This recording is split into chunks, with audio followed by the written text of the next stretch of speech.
Hello and welcome to the Ice Guys. This is the show that takes you into the world of the National Hockey League. Every game, every day, from a betting perspective. With pro sports handicappers, Ian Cameron, Alex B. Smith, and various guests from the world of hockey and sports betting. And now, here's your host, Ian Cameron.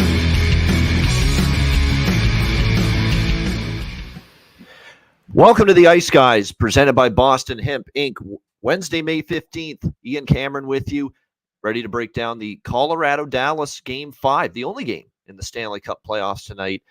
Alex B. Smith is back with us tomorrow. He made the announcement earlier today. He got in late yesterday, back home, taking a day to get, errands done, stuff like that. You always have shit to do when you get back home after a trip. So he's taking today to do that, and he'll be back with us tomorrow. Daily show and the Patreon exclusive live betcast tomorrow night as well. Speaking of betcast, it was a great betcast last night. We thank all of our Patreon members for joining us last night, either in the YouTube chat tuning in or on the stream with us. Always enjoyable, great camaraderie, great company kept with our great viewers and fans and listeners of the show.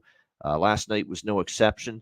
So we thank you for joining us there. And a reminder, if you missed last night's betcast, don't worry, we've got another one on the way tomorrow night. There you see it on the screen. Thursday night, tomorrow night, 7 p.m. Eastern, we are back at it for another Patreon exclusive Ice Guys Stanley Cup Playoffs live betcast. And the only way to tune in and the only way to join us on the stream is to sign up for just $10 per month at patreon.com/Ice Guys. Again, another betcast tomorrow night, and tomorrow night are two tremendous games. We've got the Rangers Hurricanes, which is suddenly a series, pressure shifting a little bit to the New York Rangers with Game 6 tomorrow night in Raleigh.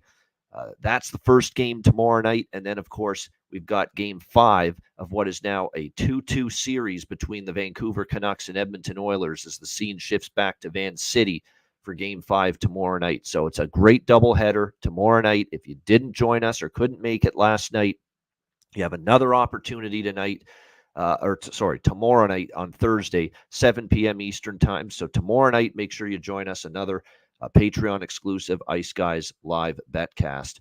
Let's recap last night. It began, of course, with the Boston Bruins. Tremendous job by them. A lot of people didn't like their chances of extending the series. I was basically half right, half wrong with that game. The half right part of the game for me was I thought Boston would show up early, and they did. We cashed Boston to score in the first period, -110. Boston first period money line, which is a really nice price, +152. It's what I ended up getting with the Boston Bruins on that first period money line. But what I did not expect and what I got half wrong in that game was I thought Florida would kind of do what they did in Game 4. They'd start slow, they'd fall behind, but we'd see Florida assert themselves, get to their game, get stronger as the game went on. Didn't really see that last night. Now, there were times that they did have ozone time and they did have the Boston Bruins running around a bit in their own zone. But I just thought some nights in hockey, when a team loses a game, sometimes it's just you're awful. You're defensively, you have bad defensive coverage and breakdowns. And some nights your goaltender just doesn't make the key saves. It wasn't that. And it certainly wasn't that Swayman stole the game. He was very good. But I think the biggest issue for Florida last night was they just couldn't get anything to click offensively. Passes weren't clicking. There was that. It seemed like every time there was a pass, the puck bounced and it jumped over a stick. And then, of course, they lose possession. It was that kind of night. The fluidity of the Panthers' execution with the puck last night was way below average. And I think it ended up coming back to hurt them in the end. Now, that's to take nothing away from Boston. A very prideful team, a very back against the wall, desperation, sense of urgency performance last night from the Boston Bruins. But you can tell with Florida, their offensive precision was just not there. How you just have to have that great final touch, that great precision, make the great pass, make a great shot. They didn't have the great pass. They didn't have the great shot at any point last night. They were just off the mark a little bit. Passes were off the mark a little bit. Shots were off the mark a little bit. Look no further than, and I know he got their only goal, Sam Reinhart.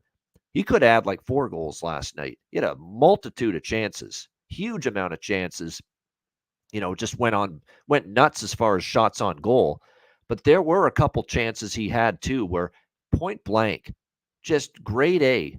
Some of them were grade A plus chances, and just missed the net. He actually had a couple of those last night. Sam Reinhart for the Florida Panthers. So that's what I'm talking about the loss last night. I don't think first of all, Florida did need to start that game better than they did. You could tell one team played as a team that had their backs against the wall, that knew the season was over if they lost, and one team knew that they were up 3-1, and if we lose, we've got another game in our back pocket, or 2 games in our back pocket. But at the end of the day, when Florida did make their push, especially in the third to tie it, again, the passing wasn't sharp. They were just, puck was bouncing over sticks. There'd be a chance to make a pass, a stretch pass, get a Florida Panther forward in alone and just miss on it. It was that kind of night for Florida last night. It's just the offensive precision and execution was not crisp. But give credit to Boston. And one person I want to definitely congratulate and praise for their performance last night, other than Swayman. I mean, we've praised Swayman enough. We know Swayman's been fucking terrific here in these playoffs. You're not splitting the atom figuring that one out. But what I will say about Boston last night is the way Charlie McAvoy played. Charlie McAvoy knows he hasn't been great in these playoffs, and he probably has heard some of the chatter about what's wrong with Charlie McAvoy, what's wrong with this guy, why isn't he playing better? Why is he not chipping in a little bit offensively? Why is he, sometimes, trying to make a hit and getting himself caught out of position and, letting the other team, get a big chance or a big goal. I still remember that Game 6 against Toronto in the first round. He goes for a hit in the neutral zone, and next thing you know, Nyes puts the puck behind him when he goes for that hit and misses and sends Nylander alone on a breakaway. So those little things for McAvoy, it's like, what's going on? What's wrong with this guy? He had the game of the playoffs for him, 100%, hands down, no question about it last night. He was phenomenal. Not only did he get 2 points, a goal and an assist, blocked shots, physicality, just being in the right spot at every time. That was a answer the bell moment last night for Charlie McAvoy. One of the leaders, one of the players they count on, and certainly with Brad Marchand missing, they count on him even more to be solid, be sound on the blue line for the Bruins, and he certainly was. So shout out to Charlie McAvoy for just a outstanding performance last night. And look, the Bruins finally got a couple 50-50 calls to go their way, and I kind of figured it would. Again, with the goal that ended up being allowed to stand in the second period, it was one of those deals where, I think Boston was due to get one of these goal reviews to go their way after what happened in Game 4, and that's exactly what happened. So, again, all the credit in the world to the Boston Bruins, an outstanding job. But if you think and they played well last night, they earned it. They earned the W. There's no question about it. And finally they shot the puck. Finally, they got over 20 shots on goal as a team for a game in this series. And that aggressive shooting mentality, I think, did them a big hand in trying to win that game last night for sure. But as well as Boston played last night, you're going to have to play even better if you're going to go back to Boston and win Game 6, because Florida will be better. And Florida has yet in these playoffs to lose 2 straight games. So that is something to keep in mind as the scene shifts back to TD Garden for Game 6 on Friday night. Florida has not dropped 2 consecutive games here in the Stanley Cup playoffs to this point. And that is something that they will be a streak they'll be looking to continue basically on Friday night. And it's funny, you look actually at Florida, the 2 previous playoff losses they've suffered. They lost Game 4 against Tampa Bay in the first round, bounced back in Game 5 at home, won 6-1. They lost Game 1 of this series against Boston. Remember, coming off that long layoff, and they weren't really that sharp. What did we see from Florida after that? 6-1 Florida in Game 2. So 2-0 off a loss in these playoffs. They'll be a lot better. And they're going to put themselves in a position, I think, where they're going to play a lot better and put themselves in position to close out the series in Boston in Game 6. The question is, can the Bruins ramp their game up to another level? Because they're going to have to. If they think that playing the way they did last night, which was much better from them, is going to be enough Friday night, it's not, because Florida's going to raise their game and raise their game maybe tenfold. So that's going to be interesting to see how it goes here with the Florida Panthers in this next game, because they'll be better. Let's see if the Bruins can raise their game a little bit here as well. The other game last night, look, we see this often, right? Things aren't kind of going your way if you're the Edmonton Oilers. You're not getting that key critical save from Skinner. I still can't avoid doing that, even a night when he doesn't play. But Stuart Skinner was not obviously starting last night for Edmonton. Chris Knoblauch made the decision. Obviously, I think he probably made it the day before Game 4 last night to turn to Calvin Pickard, give him the start. Because, look, this is not just Skinner's been struggling. Skinner's been not making saves on shots he should be. And I think that was a big problem. And they said, you know what? We need a shake up here. Skinner's been subpar. Let's go to Calvin Pickard. And that's not an easy decision to make. There's a journeyman goaltender with very little track record of success behind him. No playoff starts in his NHL career until last night. That is not a fucking easy decision to make for Chris Knoblauch to actually pull the trigger on that goaltending change and goaltending switch last night. No question. So I think when you look at it, it's one of those deals for Edmonton where you wondered if that could galvanize the team. Could changing the goalie get these guys their heads screwed on, that we've got to be tighter defensively. We've got to, because look, that's part of the story too with Skinner's issues, is that they didn't play perfect hockey in front of them. Last night, Edmonton, and you could tell this right away when we were on the betcast last night, this was going to be a game where Edmonton's going to try to win 3-1. They are hell-bent on proving to the world that they can defend, that they can support their goaltender, and that they can win a tighter, lower scoring brand of hockey game. And credit to them, they did it. It was a wild finish, which we'll get to, but that definitely was part of it. But you look at that game last night, that's exactly what happened. The Edmonton Oilers, they got the boost they were looking for from the goaltending change. You could tell they were on their toes early. They got the power play goal in the first period from Leon Draisaitl to go up 1-0. And look, Vancouver did attack. Vancouver did push for various portions of that game, but I thought better than at any point previously in the series, Edmonton kept them to the outside, really didn't give the Vancouver Canucks that opportunity to get, inside part of the ice. They didn't have many of those point-blank grade A chances that sometimes Edmonton gives up a few too many of. And even then, I was worried for Edmonton because for as well as they were playing, it was still 1-0. Vancouver's just hanging around, and one mistake and it could end up tied. But getting that goal late in the second, the neutral zone turnover, and Ryan Nugent-Hopkins pops one to make it 2-0. That went a long way to the Oilers' cause. That being said, Vancouver's a feisty group, didn't go away. Connor Garland gets them on the board in the third. No chance for Pickard, the first goal that beats him. It took a deflection off Nurse, who was trying to block the shot, and went up over Pickard for the 2-1 goal. They tie the game in incredible fashion late in the third period, which cashed a live over 4.5 for me, Matt Robinson, a few of us on the betcast. But I also took a live piece of the draw and the Vancouver Canucks when they made it 2-1, thinking, Edmonton now, could they tense up? Could Vancouver get momentum from that? And the moment Vancouver made it 2-1, they were all over Edmonton. Again, with the extra attacker, they tie the game 2-2, and you're thinking, boy, this is going to go to overtime now. We're going to hit this draw. Not so fast.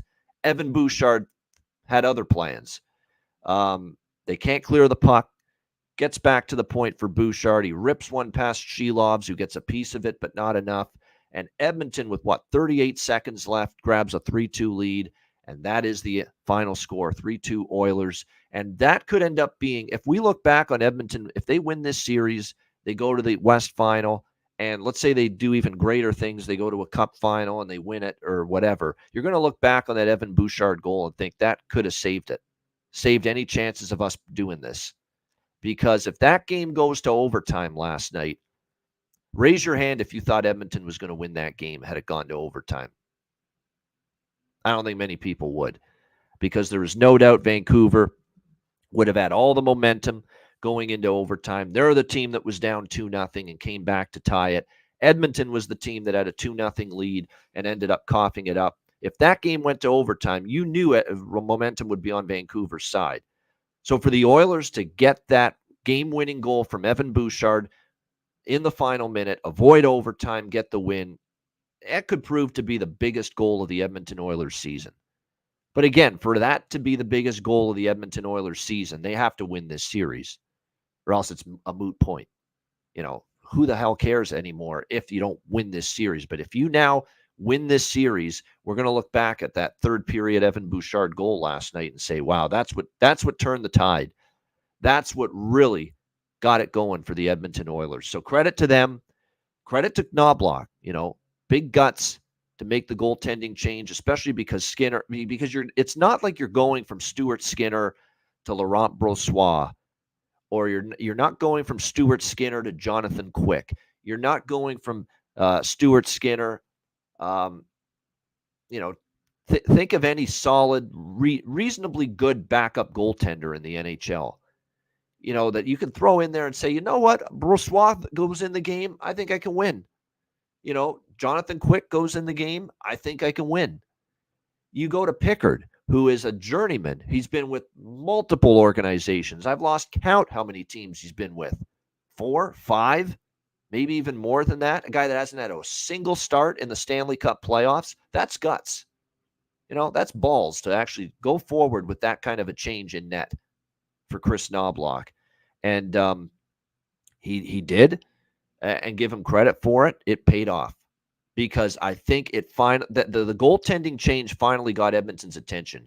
We have to play better team defense too, because that's the thing I want to stress. Because look, Pickard was really solid. He didn't give up the back-breaking goal, the soft goal, the Dairy Queen special that Stuart Skinner was given up in the first 3 games. But they made life pretty easy for him last night. Like, the defensive effort from the Oilers was very good.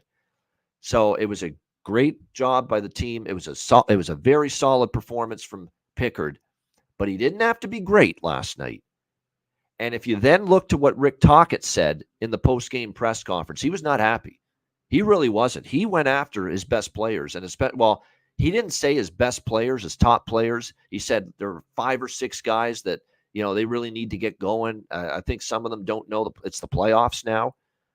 That's basically what he said in the post-game press conference. But someone did ask him about Pettersson and said, I don't know what more I can tell you. We need him to get going. He did say that about Pettersson in particular, and that's true. Elias Pettersson here for Vancouver. Last night, geez, was he playing? Could you see him on the ice? Couldn't find him with a telescope performance last night from Elias Pettersson. And so Rick Tocchet critical of upwards of a half dozen players last night for not playing up to the level that they're capable of. So we'll see if the Vancouver Canucks get a response for Game 5 tomorrow night. My first thought is Vancouver's in a good spot tomorrow night after what they've responded all year.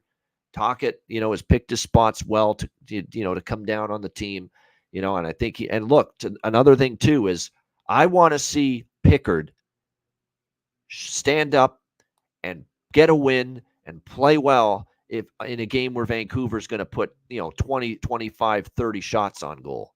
Last night, look, the Oilers, to their credit, made life much easier for Pickard.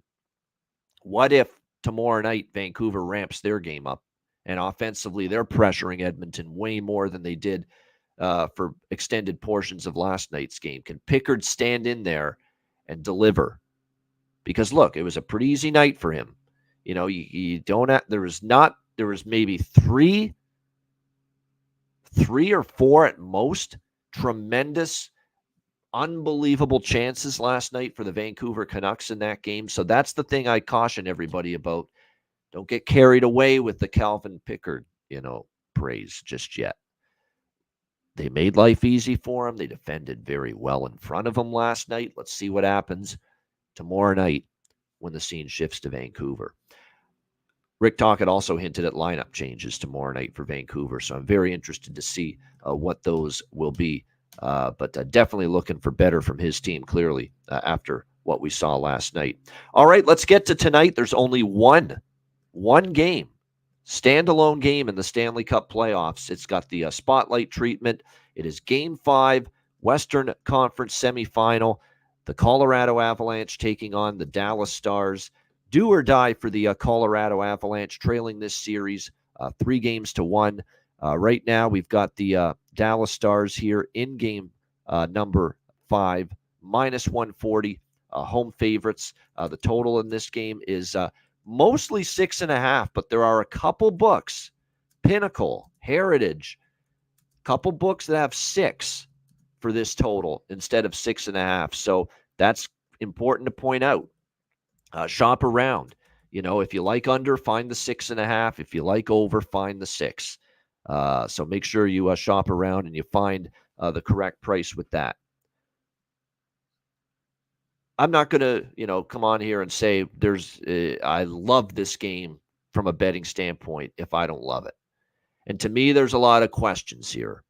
Let's start with the broad perspective here and what we've seen so far here in the second round. We've seen the New York Rangers up 3-1 in Game 5 at home, have a chance to finish the series. Couldn't close. We saw the Florida Panthers last night up 3-1, Game 5 at home. Couldn't close. Here we go tonight. Dallas Stars up 3-1, Game 5 at home. Will they fail to close as the New York Rangers and the Florida Panthers did? That's a concern for me. It's a big concern for me, especially laying minus 140 like you are here. Roope Hintz is out tonight for the Dallas Stars. That's a concern. That being said, Radek Faksa will draw in. He'll be on the fourth line. Peter DeBoer looks like he's going to shake up the lines here for the Dallas Stars tonight a little bit, with the obviously the absence of Hintz. And remember, they played without Hintz for what? The majority of Game 4 in Colorado the other night. Like, he got injured early second period. So they had a lot of time to basically adjust without him. Looks like right now we're going to see Jamie Benn, Wyatt Johnston, and Joe Pavelski. As of right now, I'm seeing that as a line together. Robertson, Tyler Seguin on the second line with Logan Stankoven. Marchment, Duchesne, Dodonov, the third line. And then, as I mentioned, Radek Faksa draws back into the lineup, playing with Sammy Steele and Craig Smith on the fourth line. And then the defensive pairs, we got Harley and Heiskanen, Lindell and Tanev, Suter and Lundqvist. So not really much change there as far as that's concerned. You look at this Colorado team, and if there's ever a time where you want to say, you know what, sometimes the best decision is watch how the game starts and make betting decisions from that point. How does anyone have faith in what we're going to get out of Colorado tonight, one way or the other? The one part of me says, wait a minute, this team's down 3-1. Their season's on the line. This team full of Stanley Cup winners, especially, Rantanen and McKinnon on this team, and Devon Taves and Cale Makar. And it looks like Devon Taves is back, and that is significant for the Avalanche. The loss of Taves, everyone talked about Nichushkin, which is a huge loss, but that was a pretty big loss too, Devon Taves in Game 4, because all of a sudden Jared Bednar, for him, it scrambles the defensive combinations and the defensive pairs, and now you can get everyone aligned again here tonight properly. Taves is back in the lineup, back with Makar, Gerard with Manson, Jack Johnson with Sean Walker. It just makes everything, it just makes the blue line more in sync tonight. That's huge that Devon Taves is back from his illness. There's no doubt. But how the hell do you have any faith in what Colorado is going to do? That team looked like a mentally and emotionally distraught, bothered, disturbed hockey team the other night, because they were not ready to play hockey. When they found out the Nichushkin news, it hit them like a fucking ton of bricks. It did. It absolutely threw them for a loop. They couldn't recover. They had that horrendous first period. 17-2 in shots for Dallas at one point. And then you read some of the quotes and saw some of the comments. It looked like someone died in the dressing room after that loss. Jack Johnson saying, it was his decisions that he made. They took the nameplate down. It almost looked like a scene where Colorado's already surrendered and waving the white flag. That's what it felt like to me, watching Colorado in Game 4 and then hearing the quotes from the players after the game. They look like they've tapped out already, and it feels like it. It sounds like it. It looks like it to me. But at the end of the day, I keep thinking, well, they're at least going to have Taves back. You've had a day to process this now. This is your season on the line. This is a Stanley Cup winning team just 2 years ago. Are they really going to just go out with a whimper? This group, McKinnon, Rantanen, Makar, this core trio, they're just going to lay down and just, that's it, season over. Nichushkin screwed us. Nichushkin basically sewered us in a second straight year for making a deep playoff run, and we're done. I wish I could tell you I had faith Colorado's rising up and putting that shit aside and playing a hell of a hockey game tonight with a chance to extend the series. I can't guarantee that. I have no fucking idea if they will.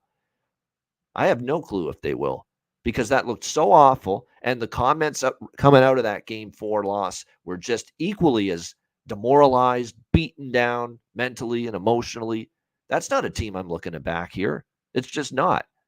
So I don't want any part of this game. I have Dallas to win the West. I have Dallas to win the Stanley Cup. There's no reason for me to be betting Dallas here. None. Zero. Why the hell would I lay minus 140 with Dallas here when I've got Dallas to win the West already? Take that big step. Just hope they end it tonight. Get into that Western Conference final. I don't need to take Dallas minus 140 tonight here in this game. So again, we're gonna have to see how it goes. Like I said, you're gonna know early in the game. First 5-10 minutes. Is Colorado ready to extend the series? Are they ready to keep playing hockey? Or is it going to be one of these deals where Dallas is up 10-2 in shots again, 12-2, 14-2, and they look like Colorado is ready for the beach, ready for the golf course? That's why this is a live betting spot for me, sidewise, in this game. Sidewise it is. So we'll see how it goes. Again, the part of me is half of me says it's hard to fucking believe Colorado's just going to lay down and they're not going to play better after what we saw in Game 4. But then there's part of me that saw and read the quotes and saw the facial expressions and saw the beaten down, expression on these players' faces after that loss, thinking, this Nichushkin, man, he did it to us again. He let us down. He betrayed us, stabbed us in the back. We gave him a second fucking chance, and he blew it again. And now, as a result, we're out maybe our second best forward, at worst, third best forward on the team after Rantanen and McKinnon. I'm going to say he's the second best forward on the team ahead of Rantanen, because Rantanen, I don't think, has had a great series. And I know Jared Bednar agrees with me, because he was asked about McKinnon and Rantanen, in the Game 3 loss, and he said it looked like Rantanen and McKinnon were a lot better, because he called them out after Game 2, both of those guys. And then after Game 3, it looked like they did play a little better, even though Dallas won that game 2-1. And Bednar, someone asked him, what did you think of Rantanen and McKinnon? Looked like they both played a little bit of a better overall game tonight. Bednar said, Mac played a pretty good game. He didn't say shit about Rantanen. He just said Mac played a pretty good game. So so he agrees with me clearly. Rantanen has really not had a great series. And it's not so much that the offense has been missing from him. It's puck management. He's turning the puck over. He's treating the puck like a hand grenade right now for the Colorado Avalanche. That's in areas that are giving Dallas, that are fueling their offense and giving them prime scoring chances. So that's definitely the issue here with him. He's got to find it. He's got to find another gear. So as of right now, I'm not really moving here on a side pre-game here. Let's see how this game plays out. We'll see how it goes. The main bet that I've got in this game is over 6. And I'll explain why that is. If you look at the two games in Dallas, they both went over the total. Game 1 went over the total. Game 2 went over the total. Let's be honest about Georgiev. If not for Georgiev in Game 4, Dallas would have had 8 goals, not just 5. And remember, one of them did go into the empty net. I'm not trusting Georgiev to be that good again. I've seen enough of Alexander Georgiev when he has that one game where he plays above expectation. Don't expect the next game to follow above expectation. So for me, Dallas is probably going to find their way to some goals tonight. The hope for me with over 6 is we get some life and a pulse out of Colorado. And you got to hope Devon Taves being reunited with Cale Makar on the top pair helps that. You got to hope McKinnon, there's still a burr in the saddle for him to, let's give it our best shot, extend this series, keep our season alive. And that's basically what I'm going on. So that's it. As far as side and total, that's the only thing. And then even the first period over, I'm not in love with it. Because remember the second game in Dallas, that game was 1-0 for the Stars. And then the goals came in the second period and the third period. And this is an elimination game as well. So another reason I don't really love the first period over is I want the full game over to be part of the bet, the primary bet. Why is that? Because the third period is where the explosion could happen, especially if Colorado's trailing in this game. So the only pregame move for me is over 6 at around they're now minus 125 at Heritage Sports. Like I said, I shopped around, tried to get a 6. There's mostly 6.5s, but like I said, there are a few books that do have the total at 6 right now. By the way, at Pinnacle, it's over 6 minus 122 right now. So that's not a bad price. I would always take over 6 instead of 6.5, even if I have to lay a minus 122 price like what's available currently at Pinnacle. So that's the approach for me. I think Dallas team total over. I'm kind of with Matt, and I know Matt's a Stars fan, but I'm telling you that I don't mind that. I'm not betting that. I don't need to. I've got significant stake in Dallas winning the West and the Stanley Cup. There's zero reason for me to pile on. None. Get me to the West final. We're 4 wins away from at least the Western Conference futures cashing if they wrap up this series tonight. And that's basically the way I'm approaching it here. So, like I said, you talk about fascinating game. You talk about a case study type of hockey game in the Stanley Cup playoffs. That's what this is. Does one of these teams up 3-1 finally have the mentality to just put their foot on the throat of the opponent and end it? Rangers couldn't. Florida couldn't. Can the Dallas Stars finally be that team to say, you know what? This is over. We're the better team. We're coming out guns blazing tonight. We're not giving you any hope. We're not giving you any belief. We're not giving you any chance to even think you're going to make a series out of this. And that's what I want to see from Dallas. And I don't know if we're going to see it. I don't know if we're going to see it because we didn't see it from the Rangers. We didn't see it from the Panthers. And on the flip side, part of the reason why I don't know if we're going to see it is because I don't know what the fuck we're going to see from Colorado. Are we going to see them lay down again and just be demoralized and disheveled and woe is me, taking the ice and playing like it, like in Game 4? Or are they going to look like a team that's ready to say, you know what, we're ready to save our season, ready to extend things, and ready to give the effort that's required to do so? That's why it's a fascinating watch here tonight. There are some props I like in this game. Obviously, Georgiev and Ottinger, your goaltenders, no changes there. There are some props I like here. It's been frustrating with some of these McKinnon props with the shots. I'm going back to the well. Over 4.5 shots on goal, Nathan McKinnon. He's the guy that's got to be beast mode. He's the guy that's got to say, you know what? Come on, guys. Can't let our season end with a whimper. 5 games on the road like this. We can't let it end like this. Follow my lead. General leads, the troops will follow. That's what Nathan McKinnon basically has to be like tonight. Be a general, lead this team, and over 4.5 shots on goal. I might even do the latter on McKinnon tonight a little bit. 6, 7 shots, 8 shots, you get plus money. I like that as far as a prop goes. You could go with points and goals and assists, but if you're going to go in that route, you also have to trust them to beat us. A Jake Ottinger who's getting stronger and stronger and better as the playoffs are going on. There's no question. And so that's why the shots on goal is more, something that I'll be interested in with McKinnon as opposed to his, points and his production numbers. Lehkonen on the top line, as long as he's there, and it looks like he's going to at least start the game there. Now, Bednar put Drouin up there later in the game with McKinnon and Rantanen in Game 4. So there could be, and the one frustrating part about betting Abs player props, Bednar line blenders. Every single time things aren't going well, he's putting the lines in a blender and changing things up. So, like I said, it's going to be interesting to see how this one goes. But like I said, he's starting the game with Lehkonen, McKinnon, and Rantanen. He could move Drouin up there if there's something. If the first line's not clicking early in the game, he could always move Drouin up there like he did in Game 4. But Lehkonen and Drouin props, I don't mind both of those guys as far as dipping into the waters of shots on goal, goal prop, assist prop, that kind of thing. We'll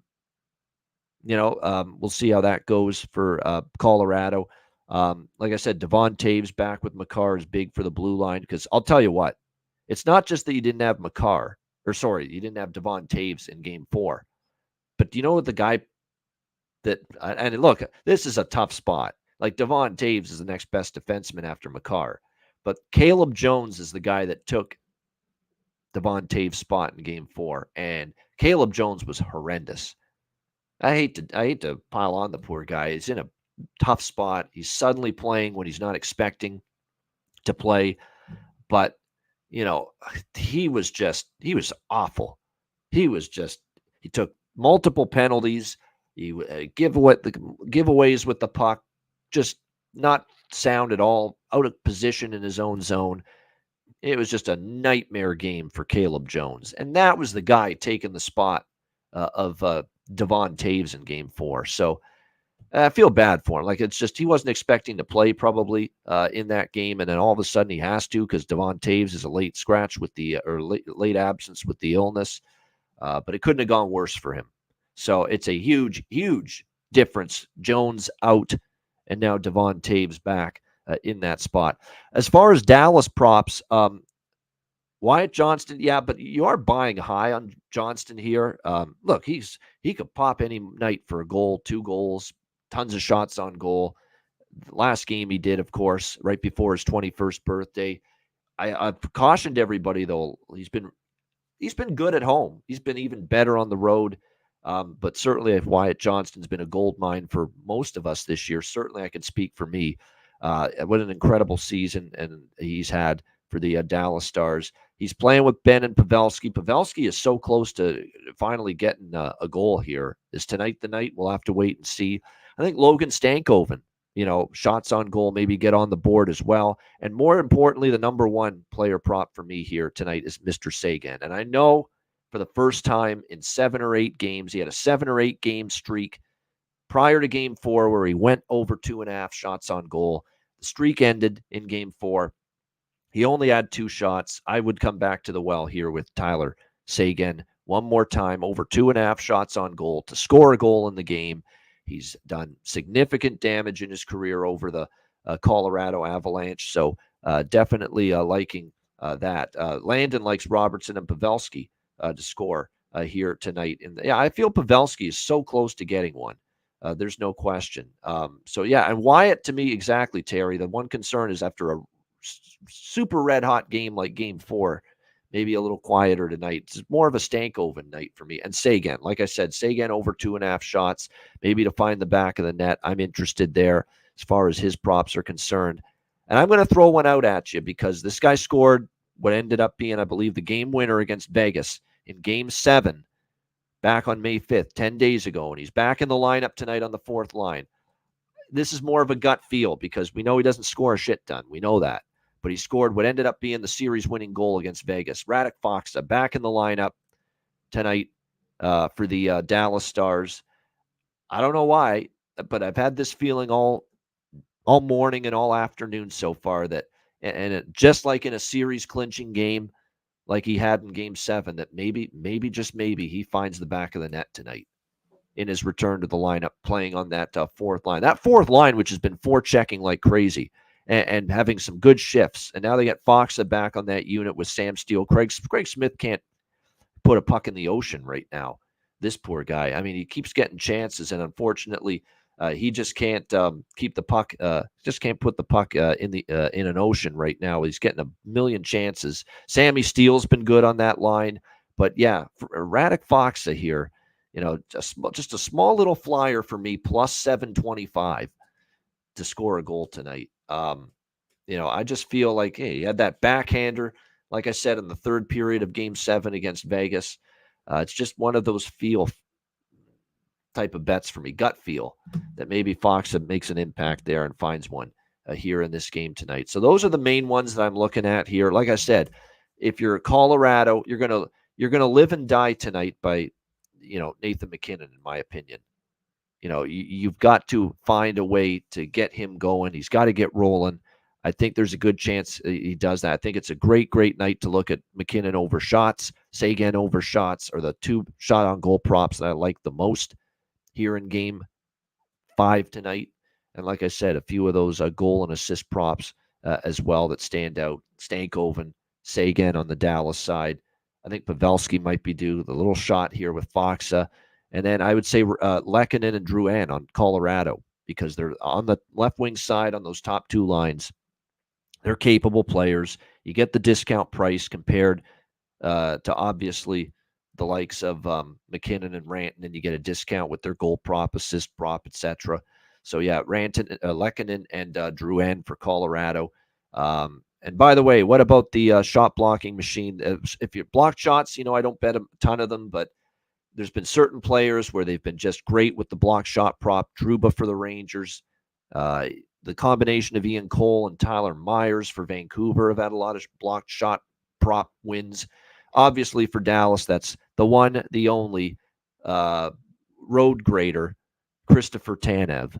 And definitely I think his shots on goal prop, not shots on goal, block shot prop would be worth a look here in this game.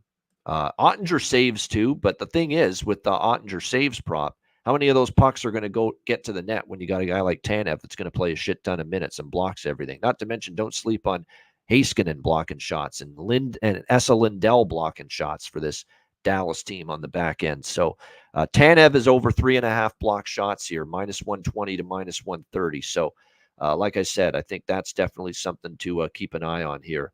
That's a good one from Adams Digest. On the Colorado side, Makar. Exactly. With the Makar with the block shots, I think Miro Heiskanen's not a bad consideration for blocked shots, but obviously Tanev, it goes without saying. That guy he's the fork in the road, essentially, when it comes to Colorado trying to score goals at a consistent clip in this series. Some of the block shots he had in game 3 in particular, a couple games ago, like he's directly responsible for McKinnon not getting a goal with a wide open net in game 3. Like there was a wide open net. Ottinger was not going to be square to the shot. And there is Chris Tanev with his big fucking frame right in the way, staring down that shot, blocking it, doesn't even get to the net.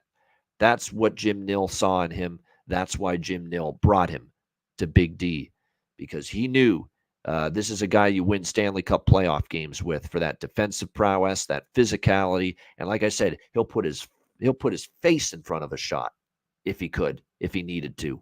That's what you get from Chris Tanev, no doubt. So looking forward to game 5 tonight. Can't wait. Should be exciting. Can Dallas put their foot on the throat and end it? And can Colorado show some life, show some pulse, and show a want to keep their season alive, which we did not see from them in game 4. Great stuff. All right, reminder, Betcast tomorrow night, Patreon exclusive. Looking forward to it, 7 p.m. Eastern. If you missed last night's Patreon exclusive live Betcast, tomorrow night, Thursday night, 7 p.m. Eastern, we're back with another one. Again, $10 per month, patreon.com/Ice Guys, just $10 per month. Again, join us for that Betcast, live betting, commentary, throw back a few beers, bar and a pub vibe as always with the Betcast. Looking forward to it. Rangers, Hurricanes, Game 6. Oilers-Canucks, Game 5 is the menu for the Betcast tomorrow night. So looking forward to that, 7 p.m. Eastern time. Sign up and subscribe for just $10 per month to be part of that Betcast, patreon.com/Ice Guys. And in addition, of course, access to the Patreon exclusive live Betcasts. With your subscription, you'll get access to our daily sides, totals, and player props posted on the page each and every day. Goalie charts, totals charts, and more bonus content. The Players Suite series is returning in the off season as well. So make sure you sign up, patreon.com/Ice Guys, just $10 per month, and get in now before that Betcast tomorrow on Thursday night. And last but not least, of course, check out the Ice Guys store. Get your gear and your merch. Tons of great items available there. iceguys.myspreadshop.com. Alex B. Smith back in the house tomorrow for the Daily Show, as well as the Betcast. We've all missed him. And he's having a hard time getting around. He's got a ligament issue now he's dealing with. But from all indications, what he's told me, Alex will be back tomorrow 2 p.m. Eastern for the Daily Show, and then for the Betcast as well tomorrow night. So good to have our guy Alex back in the fold tomorrow and beyond. Good stuff. Again, shout out to everyone in the chat. Hit the like button if you haven't done so already. Be back in just a moment with Bargain Bin Special of the night and Best Bet coming up in a moment, right after we hear from our great sponsors.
All right, Boston Hemp Inc. Make sure you check them out. Get 20% off all orders on the website using the promo code Ice Guys at bostonhempinc.com.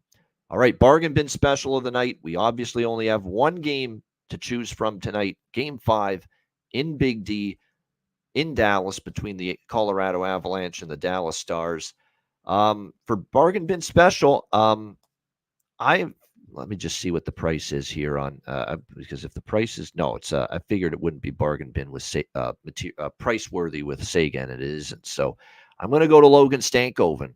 I'm going to go back to Logan Stankoven here for Dallas plus 390 at FanDuel for him to find the back of the net, which I believe he's done. He did a couple of games ago, obviously. He's playing on the second line with Sagan, it looks like, tonight on that group. So it looks like I said, plus 390, pretty good price. We'll go with Logan Stankoven here for the Dallas Stars, playing with Robertson and Sagan on that second line as of right now, based on the line combination. So there you go, Logan Stankoven, Dallas Stars, plus 390 for my Bargain Bin Special of the night. All right, best bet. It's got to be over 6. It's the only bet I've got pre-game as far as side or total is concerned. Although I did give consideration to making Nate McKinnon over 4.5 shots best bet, and I don't love making player props a best bet, because to me those can be a little bit dicey, a little bit of variance as far as the results are concerned. So let's just stick with the total. Pinnacle's got it at minus 122. Colorado, Dallas over 6. Minus 122. Both games in this series so far in Dallas, game 1 and game 2, both went over the total. I think we see more of the same tonight. I think Dallas will score theirs, because I don't trust Georgiev when he plays that well. Because let's be honest, you would think 5-1 loss. What happened to Georgiev? Nothing. Georgiev was outstanding. It's 8-1 without him in game 4. But he played extremely well. He's not the kind of goalie to play extremely well in his vocabulary 2 games in a row. I think Dallas can find the back of the net. But look, and Ottinger's in a zone right now. That's a problem for Colorado. But I think tonight they could punch a few home, assuming they bring some emotion and inspiration to the game, which you hope they do, because they certainly did not do that in game 4. So I'm going to rock with over 6 here, minus 122 for game 5, Colorado-Dallas for my best bet. That's a wrap. Shout out to everyone in the chat. Reminder again, Betcast tomorrow night, 7 p.m. Eastern. Alex B. Smith returns to the fold as well for the Daily Show tomorrow at 2 p.m. Eastern. And Matt Robinson, of course, joining us as he usually does on Thursdays as well. Looking forward to that. A reminder, the Ice Guys is live 7 days a week, Monday to Friday, 2 p.m. Eastern, Saturday and Sunday, noon Eastern. If you can't watch the show live, download the Ice Guys podcast in audio form on all major podcast platforms: Google Podcasts, Apple Podcasts, Spotify, Stitcher, iHeartRadio, Amazon Music, and more.